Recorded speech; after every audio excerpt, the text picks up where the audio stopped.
Aloha, I'm Desmond Hakias. I'm the host of Healing with Aloha Podcast, located on the island of Kauai. On this podcast, we talk about grief, mental health, passion, and healing. And so today I have a special guest. Her name is Margaret Anne Manuel, and she's a narcissistic abuse survivor and a mental health advocate. She's a proud mom of a 5-year-old. She's originally born in the Philippines and she was raised on Oahu and currently in California. And she's the current Miss Hawai'i Petite 2022 title holder, and she's going to share a little bit more about that. And of course, a fun fact, she loves chocolate cookies. And so with further ado, guys, this is Margaret. Hi, Margaret. Hey, Desmond. You're welcome. I'm so glad we had a chance to talk stories and get to know each other better. And, you know, we have so much in common. We're both moms and whatnot. Yes, you're amazing. Thank you. You too.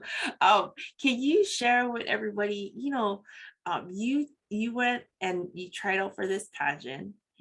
And this is like your first pageant, and now you have the ability to reach out to women. Can you share with them a little bit about your experience and like how has it been so far, like sharing your experience? Oh, absolutely. Thank you. So I got into pageantry with Miss Petite USA. So really, I got into it because I wanted to have a platform to speak on the experience that I've had as a narcissistic abuse survivor. And I've always, I was always itching to have a platform or like an opportunity to like speak on it because it's really important to do so. And I felt that, hey, I got out of that abusive relationship, but I felt weird just continuing to live life and not speaking on it because I felt like it would be a good way for me. I wanted to always just help someone. If I can just help one person, then to me that's great, and that's a purpose that I have. So I came across that opportunity with a pageantry, and also modeling, acting, hosting, and also pageantry has always been wishful thought of mine when I saw that opportunity and going through interviews. Stay true to myself, really what I would use when I want to raise awareness about and things like that. And then I went on to like the next phase of it. And then after that, I was given that title holder. And it's been so great because being in pageantry and this journey has opened up a lot of opportunities in a sense where I'm able to talk more about this experience, share my vulnerability, share my heart, and really I just speak from experience. I am nowhere near an expert on anything, but really sharing that experience. And my goal is to, and I have the platform, it's called You Were Free. It's also on my social media. And the purpose of that is to really have this conversation for women and men. I know what men go through this as well, but to have this open and safe environment to converse and not make anyone else feel alone and make people like just feel safe. So I think like the great thing about what you're doing is you're being vulnerable and you're sharing from your life, but along the way you're connecting with the other women who are sharing their platform. And I believe like what you said, like if you can touch one life, I believe in the power of one. Like one person, even if you took this moment to be brave and courageous and you saved someone from continuing their lives in a way that they knew like this is not what I desire, what makes me happy, that you've created opportunity for them to have the resources and the knowledge and to know that they're not alone. Right. And that's so important to just honesty and being vulnerable, as much as we may think that was such an unfortunate situation, but having that honest conversation not only we share our, like, we can be relatable to others, and that's one of the biggest ways that we can, hopefully help someone. Yeah, and I mean, like what you're talking about, the topic of narcissistic abuse, it's something that does happen, but like when you're at work or when you're at school or not, it's not something that will naturally come up in a No, conversation. no. Yes, And so I can see why you have to find a creative platform to be able to integrate it and to share your message. right, absolutely. So really, like, the pageantry is the bread and butter. The bread and butter of that is, my advocacy and advocating for mental health and raising awareness about that. And of course, the glitz and the glam come with it as well. But also, um, me having been in that type of relationship and having gotten out of it, it also, I learned more about myself, and I was able to essentially start over. So that's the message that I would like to send to others also, that, you can get out of it and you can start over. And dreams do come true, whatever age, whatever status in life, or wherever you're at. And, it's never too late. There's always a light at the end of the tunnel. And any dreams that you may have, whether it may have been a wishful thought, just like mine, it can always, dreams do come true, as cliche as it sounds. And not only that, the most important thing is to never give up. Never give up on yourself, never give up on on on your purpose. And that's everyone has a purpose. So, we don't have to be stuck somewhere. And especially not having that knowledge and understanding of what's going on. That's where I was for a really long time. So really, like, speaking out about it. And and I've also been so blessed and humbled to have been introduced to women and that have gone through this, or going through some things with.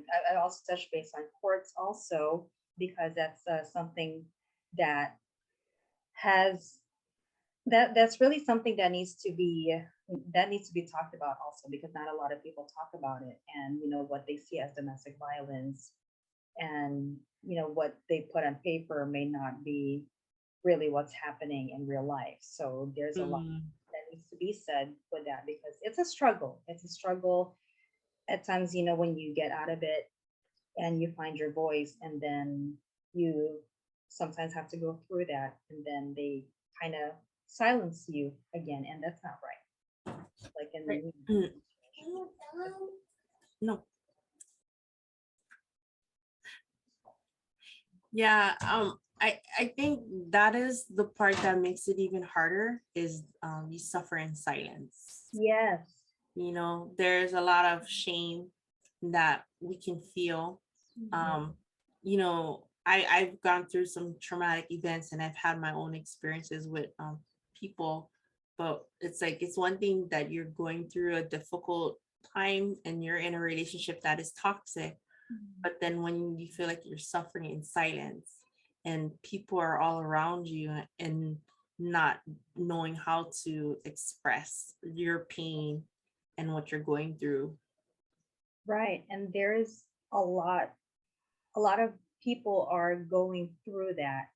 And it is, you could probably agree with me. It's not the best feeling ever. You feel silenced, you feel isolated, you feel like, I mean, being in a narcissistic relationship or abusive relationship such as that, you kind of feel like subconsciously that becomes your normal, until, for me, speaking for myself, until for me, I lost a lot of myself.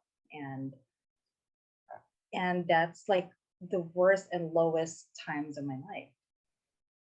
Yeah, because you're still struggling to understand like why I'm not lovable or like I'm not worthy, Mhm. and it's because a lot of your view of yourself is coming from that person, who's not showing love. Like in their mind, they want you to believe that this is what love is, but then in reality, it's hurting you, Oh and yeah. so it's conflicting for you to understand like this is love. You know what I mean? But then that's what your belief. That's what you feel like you're worth, Right. treated that Right. way. Right. And I'm yeah, and you're absolutely right about that. Um, because and that was my the biggest reason why I left, especially when I really decided to, I said, this is not what I want to show my son, that this is what love is, because it's not, you know. So it's, a lot of strength to have to walk away from that. And of course, you get into a marriage or relationship not hoping that, hey, we will split up. It's not something that you hope to do. But um when you really like lose a lot of yourself, lose your identity, lose so much, like really like, and be so isolated and not being able to speak up, and that is not love. That is not love at all. And especially you have someone else that you brought into this world. It's it's a lot of strength to like have to walk away from that and start over. And but you could start over, definitely. And God is good. God is good all the time. Like, Yeah, I think just like what you're sharing, like yeah, starting all over again, it is scary. I'm a single mom and I have to start all over, again when my son was 2.5. And like they often talk about the tunnel, you know what I mean? Like the tunnel is like the light at the end of the tunnel is like, um had you said that I'd be okay back then, it's like it was hard to believe, you know what I mean? And so it's like 13 years later and stuff. And so like what you're saying is like, it is gonna be hard. mhm. Um, but it really you're gonna have to like find your way Yeah. to get through. And it's not gonna be like right away, you Oh, know what I mean? It's like a continuous process, but you're worth it. oh yeah, you're worth it. And not only that too, that you can't fill from an empty cup, right? And you can't be, for me, my thought process was like, well, my son first was like, I don't want to show my son that this is what love is. And and the process of leaving, like, okay, I have to really be strong for my son, and he can't have a crying mom all the time, because that's what I was doing all the time when I was in that abusive relationship. So, but you're right, it's not an easy process. It takes time, because even getting out of it too, it's important to take the time to heal and process what happened to you, and learn from that. And also, like, for me, so long as you're living, so long as you're alive, you're always learning. So Mm. healing equals learning. And you may have learned and healed from this one, like, 5 years ago, but there's something new that you could learn, um, from whatever experience it is. Or you, as a person, now that you're older, you can learn more or new things or new tools maybe 10 years later. So, like, to me, like, healing and learning are always ongoing. And it's always good to No, be alive. I love like when we were talking earlier and like you were explaining how healing and learning it ties uh, no, so I really like when we were talking earlier and how you're explaining like learning and healing goes hand in hand. Yeah. And you know, the one thing like I wanted people to understand is like the reason why I think it's important for us to talk about healing is because we can either stay in this we can feel stuck, you know, with the pain, with the turmoil, whatnot, or we can learn tools to start to let go of what what was normal or what we felt comfortable with, what we felt like, that we can actually begin to start to enjoy life, pockets of joy, pockets of peace and whatnot. Yeah. But that's gonna come from us opening up and admitting that we need help. Oh yeah. And that's a very important thing to touch base on. Number one is admitting that, hey, I need help, whether it may be reaching out to a friend, like, do not be afraid. We can't be afraid to ask for help. Whether it may be therapy, a good friend, or just anybody. Or support group. Yeah, for some or support group, definitely. And like what we talked about it earlier too, like we're not always going to be okay, just like in our general day-to-day lives, like we're not always going to be 100% okay all the time, and that's okay too. It's okay to take the time to take a little bit of break. And what I was telling you earlier is, hey, sometimes I go and grab a chocolate chip cookie, and that's like my therapy. Right. Yep. Or for me, I do painting, that for that moment, because our mental health, it is impacted, by our relationships and the things that we allow in our lives. And so I think um it's valuable for us to, like you said, to acknowledge it with safe people who can actually help you, and to give yourself permission to process what you went through, because I'm sure like that took time for you. Oh yeah, it definitely took time. It definitely did. And I mean, definitely, I would say even when I got out of it, I want to say even like 2 years or so, I was just like, whoa, what happened to me? And then that's when I started like, really digging, doing a lot of research and really like educating myself too. And it was almost kind of like a like it's something that I must do for myself. Also, in addition to seeking a support group. And for me, a lot of it, like goes with my faith also, and just surrounding myself with people that are very supportive, because it takes time. And also, there would be some days, and just like what we just said earlier, there would be some days when it's okay. It feels like you took like 5 steps forward, and then maybe the next day you took like a few steps back, and that's okay. Sometimes you could kind of feel that way, but celebrate the little wins. And you know I would say don't even consider them little, even if you uh you know um say for example did the laundry. That's a big thing that you were able to do. You're able to do the laundry. You're able to cook yourself like a nice breakfast or whatever it may be. Like celebrate like the little wins, or big wins, I guess I should say. Any wins that you have. It's important to celebrate them.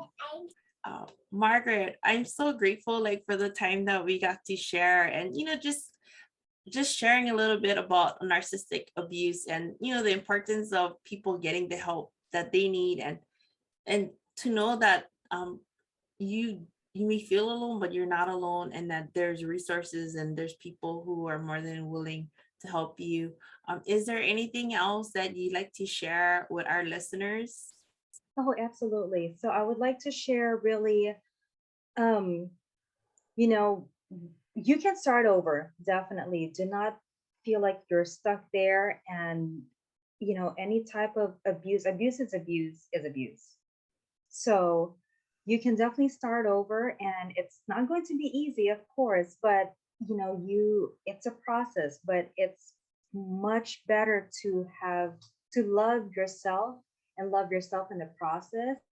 And not only that, it shows, like it also shows how you are with other people, how your relationship with other people, if you're happy and you're enjoying life. So it's really important to know that, and that you're not stuck. And definitely get the help that you need. um the healing is so important. We don't want to be like one of the one of the saying, the hurt people hurt people. Let's not do that, because that's why it's important to take the time to heal and use whatever had happened to you to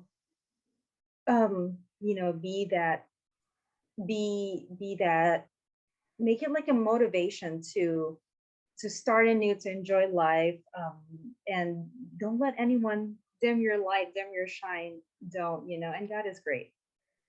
Yeah, no, thank you so much. And yeah, I think, we all are here for a special reason, and we're all lovable. And maybe we haven't felt that love, but like today's a new day to be able to take a step, forward, personally for yourself. What is the best way for people to find you on? Is it best way on Instagram? Yes, Instagram. It's at Margaret.Anne.Manuel. And then you'll see me and my little one there too, and my journey in the pageantry. So we didn't get a chance to talk about this now, but we'll talk about it the next time. When are you going to be competing again? It'll be in August, Milwaukee, Wisconsin. There will also be, I'll give some information also where you can stream it live. And it will be, I'm going to nationals in August. I'm so excited to meet all my sister queens, and it's been a great journey, and I'm so excited for what else to come. Well, thank you so much for joining us. And guys, subscribe to Healing with Aloha and follow Margaret Manuel on her journey, and just, being able to make an impact. If there's anything you want to connect with her because that's something you have a similar interest in and you want to get to know more information, definitely reach out to her. But guys, thank you so much for joining us. You guys have a great day. Aloha.